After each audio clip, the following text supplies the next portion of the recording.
Hello students, कैसे हैं आप सब लोग। आई विश कि आप सब बहुत बढ़िया होंगे। हमने अब तक डिस्कस किया था क्लास 10th का फर्स्ट चैप्टर लाइफ प्रोसेसेस, जिसमें हमने फर्स्ट पार्ट कौन सा देखा था, न्यूट्रिशन के बारे में। उसके 4 पार्ट्स हैं बेसिकली। जो पहला चैप्टर है उसको 4 पार्ट में डिवाइड किया गया है। न्यूट्रिशन, रेस्पिरेशन, सर्कुलेशन या ट्रांसपोर्टेशन भी बोलते हैं उसको, third part, and fourth one is excretion. जो फर्स्ट वन है न्यूट्रिशन वो हमने डिस्कस कर लिया है। अलग अलग मोड ऑफ न्यूट्रिशन भी हमने डिस्कस कर लिए हैं। आज की क्लास में हम बात करते हैं रेस्पिरेशन के बारे में। तो रेस्पिरेशन के बारे में जब हम बोलेंगे तो हम बच्चे अक्सर कंफ्यूज रहते हैं। 2 टर्म्स होती हैं, एक होती है ब्रीथिंग, एक होती है रेस्पिरेशन। एक है ब्रीथिंग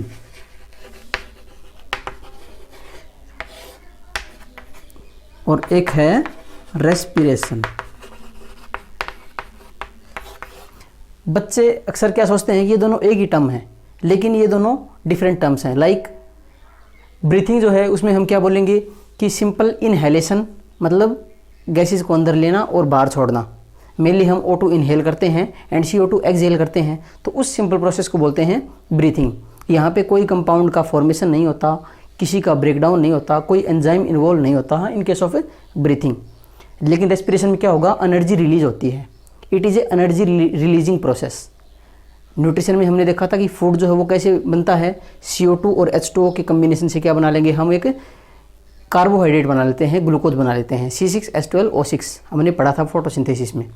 अब क्या होता है, जो हमने फूड लिया है, ठीक है, चाहे प्लांट्स की बात करें चाहे ह्यूमन बींग्स की बात करें, human beings heterotrophic mode of nutrition से वो करते हैं, किसी दूसरे के ऊपर डिपेंड करते हैं, कंज्यूमर्स होते हैं। लेकिन प्लांट्स कैसे हैं, प्रोड्यूसर्स हैं।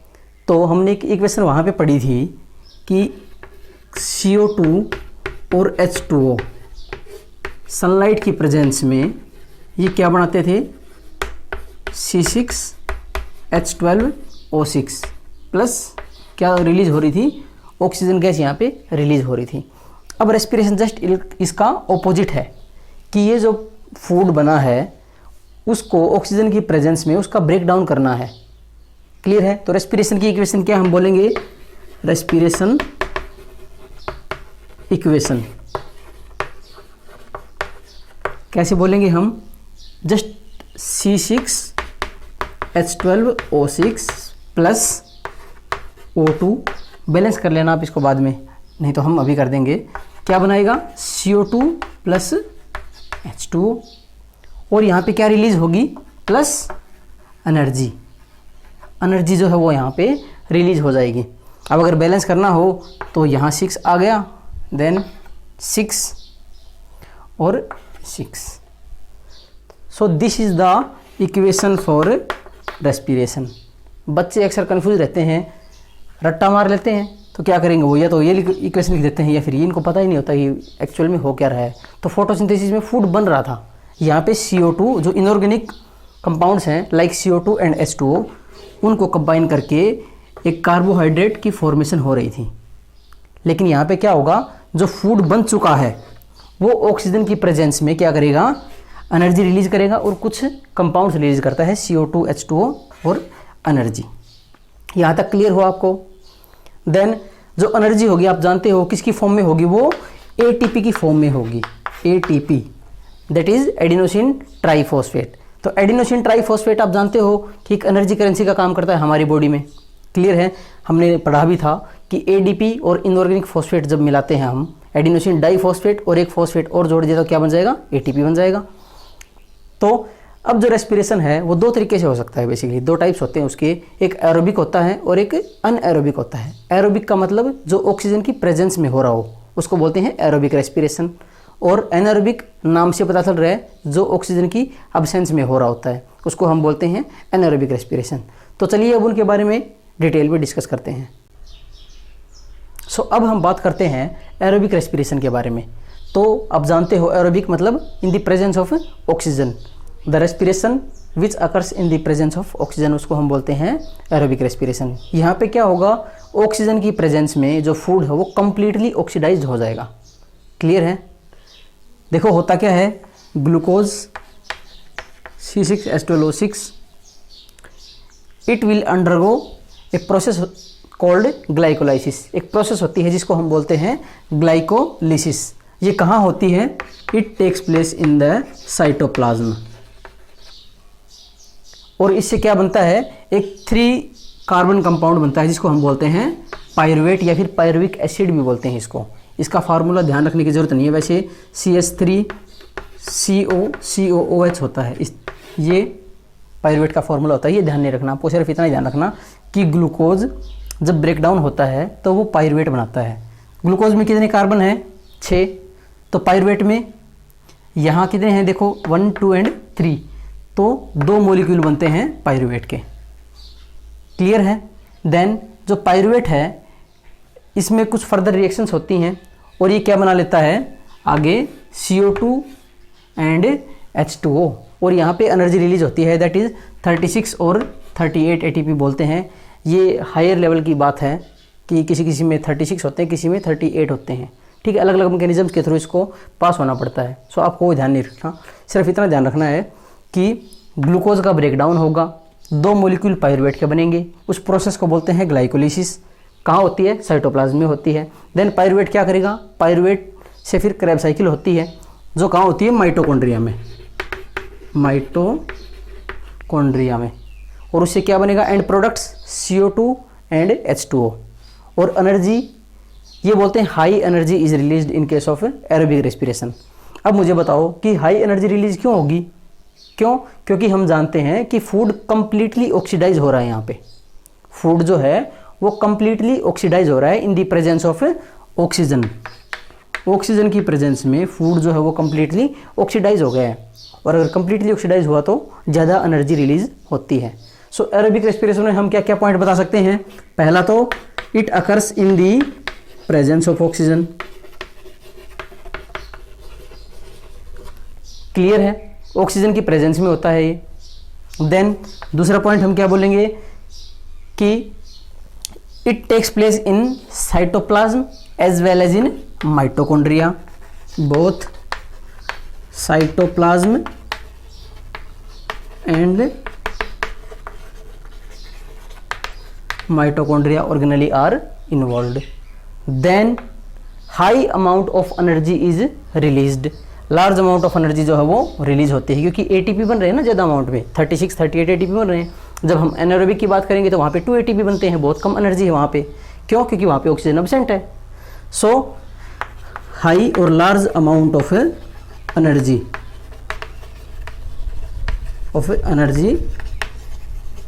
रिलीज्ड, ज़्यादा अमाउंट में एनर्जी जो है वो रिलीज होती है। देन एंड प्रोडक्ट्स क्या क्या होते हैं? So the end products in case of aerobic respiration are CO2 and H2O. CO2 and H2O are the end products. और ये होती कहाँ है? ऑलमोस्ट ऑल यूकैरियोटिक ऑर्गेनिजम्स में एरोबिक रेस्पिरेशन जो है वो होता है। सो यहाँ तक क्लियर हुआ आपको? क्या ध्यान रखना है कि जो ग्लूकोज है वो पायरुवेट में कन्वर्ट होगा। पायरुवेट या पायरुविक एसिड, कंफ्यूज नहीं होना है, एक ही बात है। 2 मॉलिक्यूल्स पायरुविक एसिड बनते हैं, 3 कार्बन कंपाउंड होता है। Then pyruvic acid undergo Krebs cycle in mitochondria and the end products formed are CO2 and H2O, and large amount of energy is released in case of aerobic respiration. and क्यों energy release होती है ज़्यादा amount में? Because oxygen का completely breakdown हो रहा है। जो फूड है ऑक्सीजन की प्रेजेंस में उसका फूड का कंप्लीटली ब्रेकडाउन हुआ है यहाँ पे। क्लियर है बात? अब हम बात करते हैं एनारोबिक रेस्पिरेशन के बारे में। अब बात करते हैं एनारोबिक रेस्पिरेशन के बारे में। आपको एक बात तो क्लियर है कि ऑक्सीजन की एब्सेंस में होगा।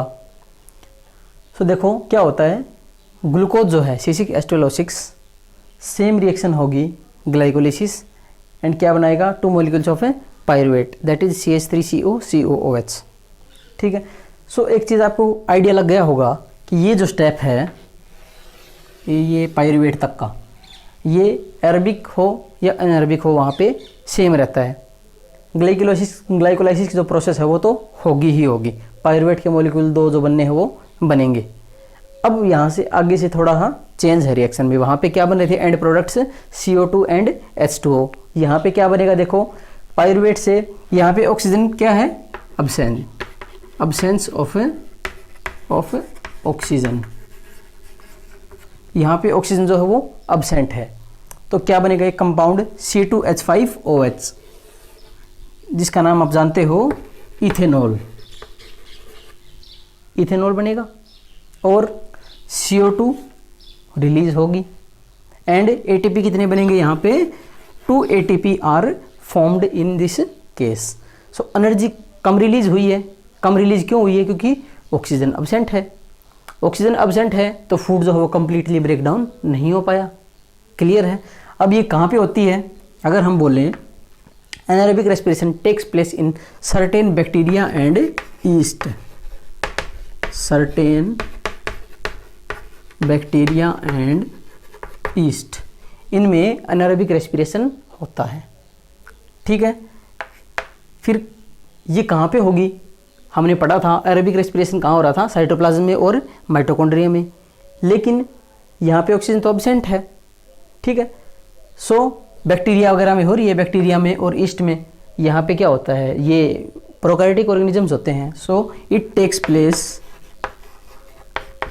Place only in cytoplasm. ये सिर्फ और सिर्फ साइटोप्लाज्म में होती है। क्लियर है। देन हम क्या बोलेंगे? End products are ethanol. Ethanol is the end product. Clear है। उसके बाद हम बोलेंगे कि how many ATP are formed? 2 ATP are formed और less energy is released. Clear है। सो अब बात करते हैं, एक टर्म है मसल फटीग। मसल फटीग एक प्रोसेस है जिसको हम लैक्टिक एसिड फर्मेंटेशन भी बोलते हैं। ठीक है। इसमें क्या होता है? ड्यूरिंग हैवी एक्सरसाइज, ये क्वेश्चन कई बार बोर्ड एग्जाम में पूछ लिया जाता है, या फिर आपके ये जो कम्पिटिटिव एग्जाम है लाइक NTSC वगैरह, यहाँ भी पूछ लेते हैं कि व्हाट इज़ मसल फटीग। ठीक है। इसमें क्या होता है कि जब हम हैवी एक्सरसाइज करते हैं, तो लास्ट ईयर शायद ये क्वेश्चन पूछा गया था कि during heavy exercise which type of respiration takes place in our muscles. So हम आंसर क्या देंगे? Anaerobic respiration. ये एक टाइप का एनारोबिक रेस्पिरेशन है। जब हैवी एक्सरसाइज करते हैं तो ऑक्सीजन डिमांड क्या है बॉडी में? वो ज़्यादा चाहिए, ऑक्सीजन ज़्यादा चाहिए, तो ऑक्सीजन की कमी हो जाती है वहाँ पे, और एक कंपाउंड है लैक्टिक एसिड, वो फॉर्म हो जाता है, और उस लैक्टिक एसिड की वजह से हमें पेन होता है, क्रैम्प होते हैं। क्लियर है। सो ये रिएक्शन तो सेम है, ग्लूकोज से पायरुवेट बनेगा, दैट इज सेम। हमने पढ़ा था कि एरोबिक हो या अनएरोबिक हो, ग्लाइकोलाइसिस रिएक्शन तो होगी ही होगी। देन फर्मेंटेशन, यहाँ पे इसको लैक्टिक एसिड फर्मेंटेशन भी बोल सकते हैं। क्या बनेगा? Lactic acid will be formed and less energy will be released, that is 2 ATP। सो ध्यान रखना कि लैक्टिक एसिड जो है वो मसल्स के अंदर डिपॉजिट हो जाता है, और उस लैक्टिक एसिड डिपोजिशन की वजह से हमें पेन होता है। सो ध्यान रखना है ये सवाल कि during heavy exercise which type of respiration? Anaerobic respiration takes place in our muscles. Clear है। सो एक फ्लो चार्ट के थ्रू अब हम इन पूरी प्रोसेस को समझ लेते हैं। सो एक फ्लो चार्ट के थ्रू हम इस पूरी प्रोसेस को समझ लेते हैं, क्योंकि बहुत इंपॉर्टेंट है ये एग्जामिनेशन पॉइंट ऑफ व्यू से। हम देखेंगे कि ग्लूकोज से पायरुवेट तो हर रिएक्शन में बनेगा, तो हमने ग्लूकोज से 2 मॉलिक्यूल ऑफ 2 मॉलिक्यूल पायरुवेट बना लिए। देन एक रिएक्शन क्या होती है? Anaerobic respiration. वहाँ पे क्या था? इथेनॉल बन रहा था, इथेनॉल, CO2 बन रही थी, एंड लेस एनर्जी, कितने ATP थी वहाँ पे? 2 ATP वर फॉर्म्ड, 2 ATP वहाँ पे बन रहे थे। देन जब मसल्स की बात करें, ये होती है मसल्स में। ये कहाँ होती है? बैक्टीरिया में होती है, in certain bacteria comma yeast, इनमें ये होती है। Then most of the eukaryote organism जो होते हैं, वहाँ पे कौन सी रिएक्शन होती है? ये वाली, जो एंड प्रोडक्ट्स होंगे क्या बनेंगे? CO2 and H2O, these are the end products, और यहाँ पे large amount of energy is released. So आप इस फ्लो चार्ट को ध्यान रखना, कई बार क्वेश्चन डायरेक्टली पूछ लिया जाता है कि during heavy exercise which type of respiration performed, या फिर ये बोल देंगे कि ए पर्सन इज स्लीपिंग, अगर कोई बंदा सो रहा है तो कौन सा टाइप का रेस्पिरेशन होता है। ठीक है। सो एनारोबिक तभी होगा जब बहुत ज़्यादा हम वर्कआउट करते हैं, उसी टाइम पे एनारोबिक रेस्पिरेशन होता है, और वहाँ पे क्या होगा कि लैक्टिक एसिड जो है वो डिपॉजिट हो जाएगा, और उसकी वजह से क्रैम्प होते हैं, पेन होता है। क्लियर है। सो अभी तक हमने बात की है एरोबिक और अनएरोबिक रेस्पिरेशन के बारे में। सो डिफरेंसेस अगर आएँ तो आप इजीली बता सकते हैं कि एरोबिक रेस्पिरेशन में हम बोलेंगे पहला डिफरेंस क्या, it takes place in the presence of oxygen. Anaerobic में क्या बोलेंगे, it takes place in the absence of oxygen. Then second हम बोलेंगे एंड प्रोडक्ट्स क्या थे एरोबिक में, CO2 and H2O are the end products. वहाँ पे हम बोलेंगे ethanol is the end product. Clear है। उसके बाद हम ये बोलेंगे more amount of energy is released.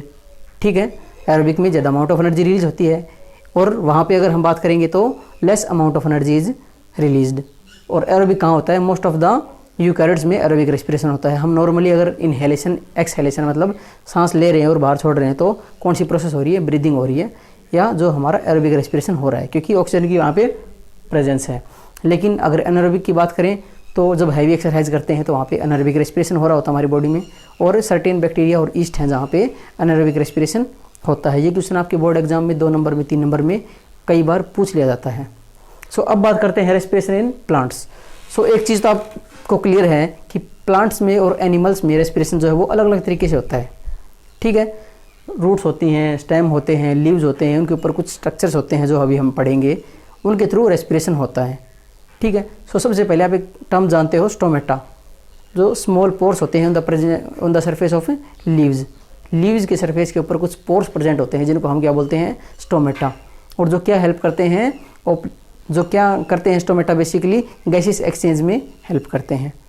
सो देखते हैं एक बार जो पॉइंट लिखे हैं, exchange of gases occurs through the minute pores called stomata. Minute pores called stomata. Stomata के ऊपर कुछ माइन्यूट पोर्स होते हैं जो लीव्स के सरफेस के ऊपर प्रेजेंट होते हैं। क्लियर है पॉइंट। देन हम बोलेंगे कि जो एक्सचेंज हो रहा है गैसेज का, प्लांट्स क्या करते हैं, जो रूट्स हैं वो ऑक्सीजन को अब्जॉर्ब करती हैं। कौन सी प्रोसेस के द्वारा, उस प्रोसेस को हम बोलते हैं डिफ्यूजन। डिफ्यूजन डिफ्यूजन प्रोसेस के द्वारा जो रूट्स हैं वो ऑक्सीजन को अब्जॉर्ब करेंगी और फिर हर एक सेल को सप्लाई कर देते हैं वो। ठीक है, by the process of diffusion. So कुछ टर्म्स हैं like root hairs and lenticels. तो रूट हेयर्स तो नाम से पता चल रहा है हेयर्स हैं, तो यूनिसेलुलर एक्सटेंशंस होती हैं। These are the unicellular extensions. Unicellular extensions होंगे ऑफ द एपिडर्मल सेल्स जिनको हम बोलते हैं रूट हेयर्स। देन लेंटिसेल्स कहाँ होती हैं, हम बोलेंगे कि बार्क मतलब एक नॉन लिविंग टिश्यू मान लो, या जो मैच्योर होने के बाद जो टिश्यू होता है प्लांट के अंदर उसको बार्क बोलते हैं। तो लेंटिसेल्स कहाँ होती हैं, बार्क के सरफेस के ऊपर। बार्क हैज़ टाइनी ओपनिंग्स जो हम बोलते हैं लेंटिसेल्स। ठीक है, जो भी गैसेस एक्सचेंज का काम करती हैं in case of plants. So clear है। सो अब बात करते हैं हम रेस्पिरेशन इन एनिमल्स के बारे में। प्लांट में हमने देखा था, अब हम बात करते हैं एनिमल्स में। तो अलग अलग एनिमल्स में अलग अलग स्ट्रक्चर्स होते हैं जिनके थ्रू रेस्पिरेशन वे शो करते हैं। ठीक है, एक्सचेंज ऑफ गैसेस जो है वो अलग अलग स्ट्रक्चर्स होते हैं उनके थ्रू शो करते हैं। Like body surface amoeba and lower animals, कुछ यूनिसेलुलर ऑर्गेनिजम्स होते हैं जो बॉडी सरफेस के थ्रू रेस्पिरेशन शो करते हैं। क्लियर है। देन ट्रेकिया, इंसेक्ट्स में लाइक कॉकरोचेज जो है वो ट्रेकियल रेस्पिरेशन शो करते हैं। ये कम्पिटिटिव पॉइंट ऑफ व्यू से इंपॉर्टेंट है। बोर्ड एग्जाम में इतना नहीं पूछते हैं, वहाँ सिर्फ हमारे बारे में पूछेंगे, लंग्स के बारे में। लेकिन अगर कोई NTSC की तैयारी कर रहा है तो उसको ये सब जानना ज़रूरी है, क्योंकि मैच द फॉलोइंग में वो दे देते हैं ऑप्शन में। देन स्किन के थ्रू रेस्पिरेशन कौन शो करता है, फ्रॉग। आप जानते हो कि मॉइस्ट स्किन होती है वहाँ पे। ठीक है, और अर्थवर्म जो है वो भी स्किन के थ्रू ही रेस्पिरेशन शो करता है। देन गिल्स, आपको पता है कि फिशेज जो हैं वो गिल्स के थ्रू रेस्पिरेशन शो करती हैं। आगे हम पढ़ेंगे ट्रांसपोर्टेशन में कि फिशेज के अंदर 2 चैम्बर्ड हार्ट होता है, एक ओरिकल होगा एक वेंट्रिकल होगा, जहाँ पे सिंगल सर्कुलेशन भी प्रेजेंट होता है। ठीक है, वो सब डिटेल में आगे हम देखेंगे। लेकिन यहाँ पे ये क्या ध्यान रखना आपको कि fishes show respiration with the help of gills. वो वाटर में रहती हैं और वाटर में माउथ से ही वाटर को इनहेल करती हैं और गिल्स के थ्रू ही फिर रेस्पिरेशन शो करती हैं। देन लंग्स, तो बहुत सारे टेरेस्ट्रियल ऑर्गेनिजम्स हैं लाइक काउज हो गया, बर्ड्स हो गया, ह्यूमन बींग्स हो गया, ये सब इनमें लंग्स के थ्रू रेस्पिरेशन शो करते हैं ये सब। Then book lungs, scorpion and spiders, ये बुक लंग्स काफ़ी इंपॉर्टेंट है। अगर कोई NTSC की तैयारी कर रहा है तो बुक लंग्स कई बार पूछ लेते हैं वो। क्लियर है। सो आज की क्लास में हमने रेस्पिरेशन के बारे में देखा कि एनर्जी रिलीजिंग प्रोसेस होती है। ठीक है। उसके बाद हमने क्या देखा था कि कितने टाइप का रेस्पिरेशन होता है, मसल फटीग क्या होता है जिसको हम लैक्टिक एसिड फर्मेंटेशन भी बोलते हैं। देन प्लांट्स में और एनिमल्स में रेस्पिरेशन अलग अलग तरीके से हो सकता है, ठीक है। उसके प्लांट्स की अगर बात करें तो लेंटिसेल्स हो गया और रूट हेयर्स हमने पढ़े थे।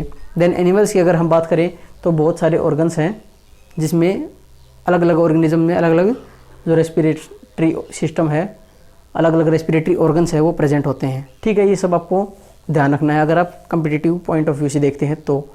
सो नेक्स्ट क्लास में हम बात करेंगे मैकेनिज्म ऑफ ब्रीथिंग के बारे में, रेस्पिरेशन ब्रीथिंग में क्या फ़र्क होता है, देन ह्यूमन रेस्पिरेटरी सिस्टम के बारे में। सो यहाँ तक आप वीडियो को अच्छे से देखें, ज़्यादा से ज़्यादा लाइक और शेयर करें वीडियो को, ठीक है। Thank you.